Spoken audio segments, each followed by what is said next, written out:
क्या बलात्कार भारत की राष्ट्रीय समस्या है? यह सवाल सुनकर आप चौंक गए होंगे, लेकिन भारत में संयुक्त राष्ट्र की मानवाधिकार हाई कमिश्नर नवी पिल्लई बलात्कार को भारत की राष्ट्रीय समस्या बताने में जरा भी नहीं हिचकी। नवी पिल्लई ने कहा है कि भारत में हर वर्ग और हर जाति की महिला बलात्कार की शिकार है और इस राष्ट्रीय समस्या इसे करार दिया है और कहा है कि इस राष्ट्रीय समस्या का भारत को राष्ट्रीय समाधान खोजना होगा।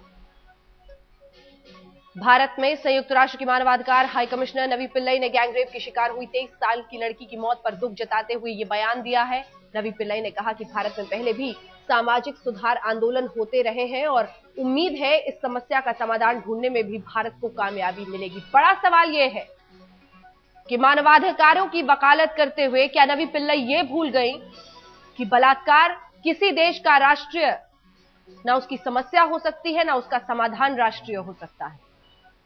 इस समस्या का सामना तो पूरा विश्व करता है और मानवाधिकारों की बात करने वाली नवी पिल्लई जैसे तमाम विशेषज्ञों को इस बात का ख्याल रखना चाहिए। भारत में महिलाओं के खिलाफ जो परेशानी है उस पर एक बड़ी बहस की जरूरत है। उन्होंने कहा है भारत में कानून को ठीक से लागू करने के साथ मानसिक चेतना की भी जरूरत है ताकि महिलाओं के हक की रक्षा है, बलात्कार रक्षा हो।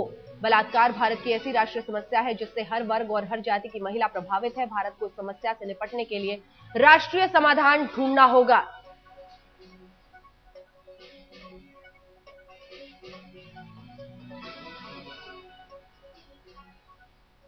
नवी पिल्लई से यह सवाल भी पूछा जाना चाहिए कि क्या इस तरह की मानसिक चेतना की जरूरत सिर्फ भारत को है या पूरे विश्व में ऐसी चेतना की जरूरत है। बहरहाल इस बीच एक और चौंकाने वाली खबर आई है। गैंगरेप के खिलाफ हो रहे प्रदर्शनों की वजह से अमेरिका और यूके ने भारत आने वाले अपने नागरिकों को सलाह दी है कि वो उन ठिकानों से दूर रहे जहां बलात्कार के खिलाफ प्रदर्शन हो रहे हैं या फिर होने वाले हैं।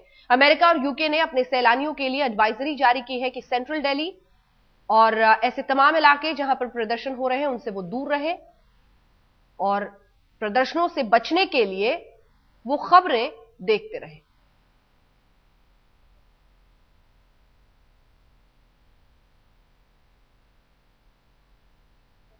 यह खबर अपने आप में बेहद महत्वपूर्ण है। क्या जिस तरह के प्रदर्शन हुए उससे विश्व में यह संदेश गया कि शांति भंग होने का खतरा है?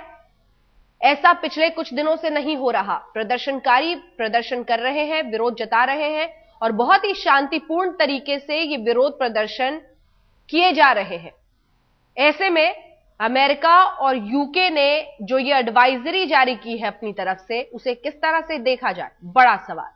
हालांकि आपको बता दें, इंडिया गेट पर विरोध प्रदर्शन के दौरान जब शुरुआत ही इस पूरे आंदोलन की हुई थी, तब दूसरे दिन काफी झड़पें देखी गई थी और स्थिति एक वक्त पर हाथ से काफी बेकाबू होती हुई भी दिखाई दी थी। लेकिन उसके बाद से ही लगातार शांतिपूर्ण विरोध प्रदर्शन हो रहा है, जिसकी गवाह है ये तस्वीरें।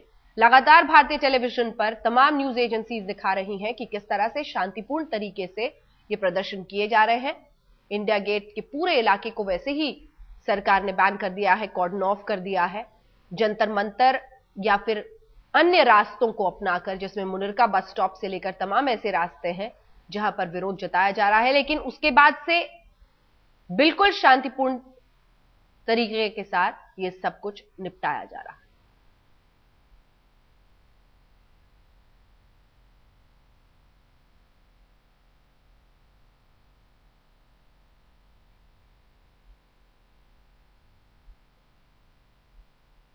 देखिए, अगर इस तरीके की कोई बात किसी ने कही है तो वो दुर्भाग्यपूर्ण है। हिंदुस्तान, पूरा मुल्क, दिल्ली महफूज जगहें हैं। अगर कोई एक वाकया हुआ है तो इससे इस तरीके से घबराने की जरूरत नहीं है। हमारा लॉ एंड ऑर्डर मुकम्मल है। इस बीच आपको बता दें, प्रतिक्रियाएं कांग्रेस पार्टी की आपने सुन ली हैं। बीजेपी की तरफ से मुख्तार अब्बास नकवी इस एडवाइजरी जारी करने के लिए जो अमेरिका और यूके ने जारी किया है, उस पर क्या कह रहे हैं, सुनिए। ये दुर्भाग्यपूर्ण है, दुखद घटना है और देश इससे आक्रोशित भी है, दुखी भी है और सरकार पर दबाव भी है कि वो तत्काल कड़े और मजबूत कानूनी प्रावधान लाए। लेकिन मुझे नहीं लगता है कि इस तरह की एडवाइजरी जारी करनी चाहिए, लेकिन किए उन्होंने। अपना देश उनका अपना है, अपनी व्यवस्था है, लेकिन उसके बावजूद भी देश में आक्रोश है, गुस्सा है और दुख भी है।